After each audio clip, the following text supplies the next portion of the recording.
Anuscopie. Quand est-ce que cet examen est indiqué? L'anuscopie est un examen médical qui permet de visualiser les structures qui forment l'anus. Cet examen est particulièrement utile s'il y a des fissures, si le patient a des antécédents d'hémorroïdes. Sachez-en plus ici. L'anuscopie est une technique médicale permettant d'observer l'intérieur de l'anus.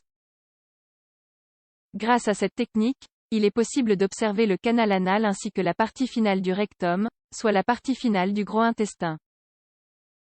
Cette technique permet donc aux spécialistes d'étudier la zone finale du tube digestif.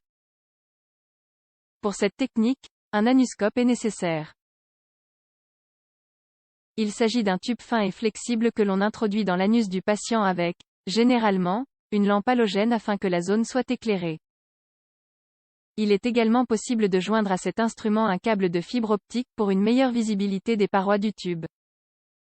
Dans certains cas cliniques, le médecin peut administrer un composé chimique au niveau des parois du tube, et ensuite illuminer la zone avec une lampe fluorescente afin d'identifier les régions affectées par une maladie. Dans ce cas-là, il s'agit d'une anuscopie de haute résolution. Une anuscopie peut également être utilisée à d'autres fins. Par exemple, réalisation d'une biopsie, pose de ligatures élastiques. Néanmoins, sa fonction principale est liée au diagnostic de tumeurs dans le rectum ou d'autres maladies dans cette même zone. Comment se passe une anuscopie? L'anuscopie permet d'observer la dernière portion du tube digestif. Tout d'abord, l'équipe médicale informera le patient sur le déroulement du procédé. Il est important que le patient précise s'il souffre d'une allergie ou non, si oui de laquelle et s'il prend ou non des médicaments. Il est possible qu'on lui prescrive des lavements ou des laxatifs afin de faciliter l'analyse du rectum. Une fois le patient dans une position adéquate pour l'examen, le médecin commence à l'examiner en procédant d'abord au toucher rectal. Cela permet de vérifier l'état du sphincter. La zone externe de l'anus est également examinée afin de vérifier la présence ou non de lésions. Dans un second temps, la zone est nettoyée et l'anuscope est introduit délicatement. Généralement, une anesthésie locale n'est pas nécessaire, car l'intervention ne provoque pas de douleurs intenses chez les patients. Dans le cas d'une biopsie, c'est un peu différent. Les désagréments et les hémorragies légères sont possibles. Néanmoins, il s'agit de désagréments passagers et l'hémorragie disparaît au bout de quelques jours. Il n'y a pas de complications, le patient peut rentrer chez lui après l'examen sans le moindre problème.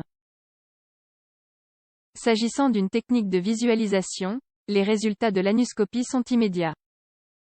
Le médecin peut alors rapidement identifier la cause à l'origine du problème affectant le rectum. Néanmoins, si une biopsie est requise, il est possible que ce deuxième examen se déroule lors d'une autre consultation. Dans ce cas-là, les résultats seront disponibles quelques semaines après l'intervention. Dans quel cas une anuscopie est-elle indiquée? L'anuscopie étant une technique permettant de visualiser l'intérieur du rectum d'un patient, l'équipe médicale aura recours à cette technique si le patient présente des altérations dans la zone en question. Les troubles les plus fréquents pour lesquels cette technique peut s'avérer utile sont les suivants.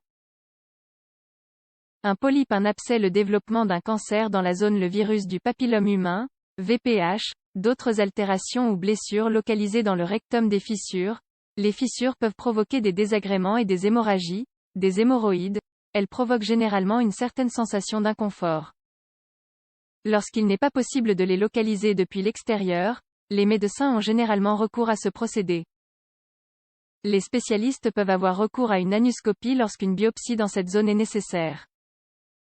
Ils peuvent également avoir recours à cette technique pour poser des ligatures élastiques en guise de traitement des hémorroïdes.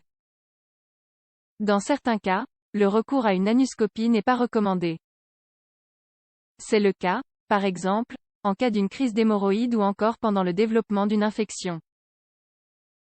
Information importante à prendre en considération. Si une erreur est commise pendant l'examen, le patient peut présenter des altérations comme une douleur intense et continue, une hémorragie intense, de la fièvre, des frissons, une infection. Face aux symptômes cités, l'idéal est de consulter un médecin le plus rapidement possible. Il ne faut pas s'automédicamenter ni adopter une autre mesure quelconque sans l'autorisation d'un professionnel de santé.